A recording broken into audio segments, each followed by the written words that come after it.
in all of that writing, there's also just so many themes that come out in people's writings.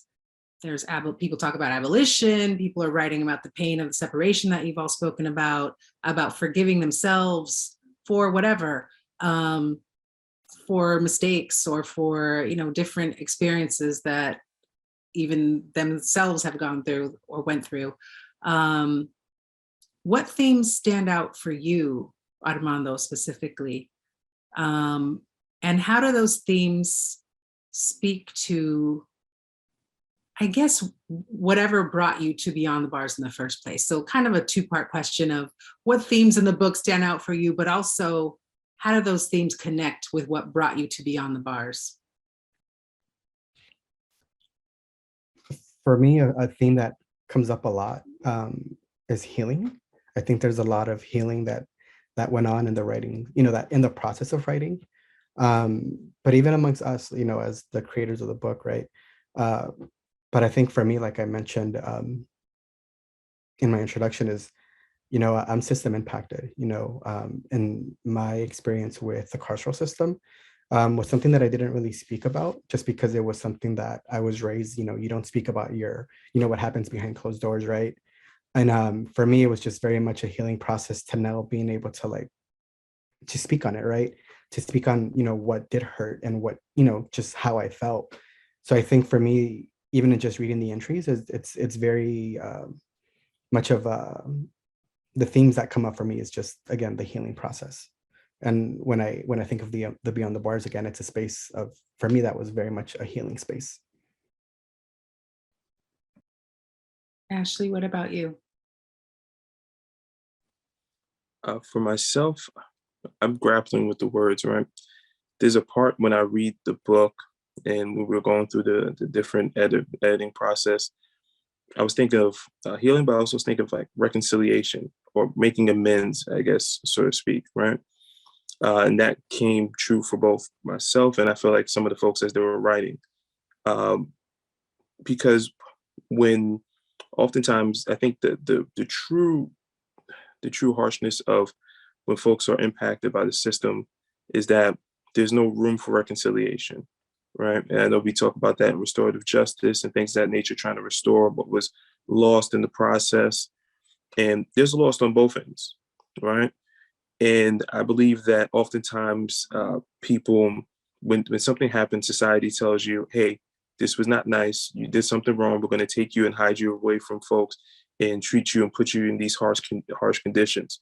And people forget about you. They'll go on and then you'll come back and then hope that you can kind of catch up. So I felt like this was a way for folks to make peace within themselves, also while writing, mainly to their family, to the folks that are also they're locked away with them as well. And then also, just with themselves, because sometimes I know that's a tough process. I couldn't imagine having to go through that. And like Armando said, there's healing within the writing and within that process. And I felt like that when I was reading some of the folks, when reading their entries and looking at their artwork and things of that nature. I just think they're looking for permission to reconcile with themselves, the situation, their family, so forth and so on.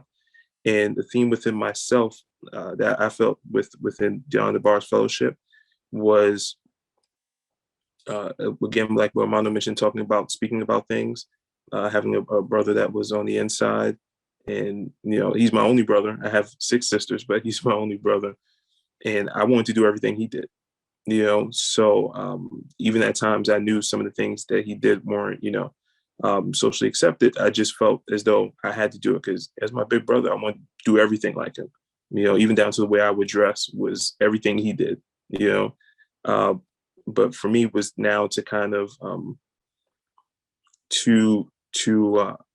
I guess to share the story and then also to kind of help folks. It's because there is someone out there who's watching their older brother and to stop them before they may follow in their footsteps, or the older brother who doesn't have anyone to look at is looking at the wrong people. Perhaps I could be there and offer them something else as a different alternative.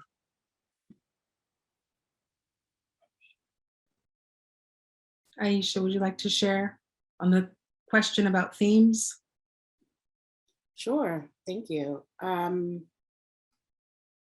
are many themes in this book for me, but one specific theme that stands out to me specifically because I've been dealing with this for a little bit, specifically within this pandemic, is the idea of mental health and what that looks like of those on the inside.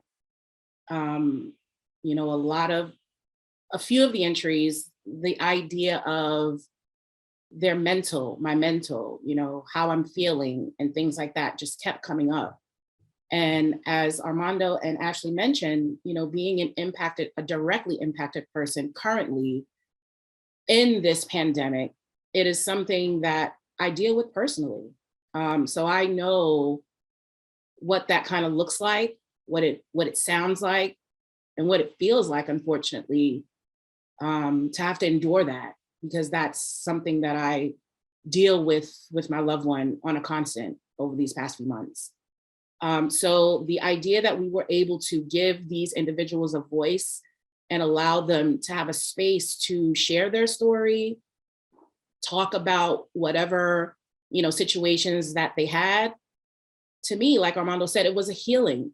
It was a form of healing for not only them, but for me, because it tells me that the work that I'm doing is right and exact, because this is a serious problem that is within these prison walls.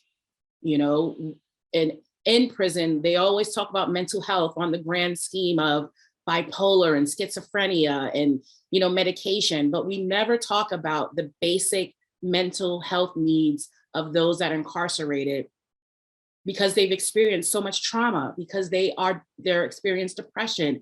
You know, they are full of anxiety by being in a place like these prison walls. So that's the one theme that stuck out to me the most, the mental health piece. And of course, healing and redemption and reconciliation with families. But I am truly, truly, truly committed to mental health and change inside of incarceration.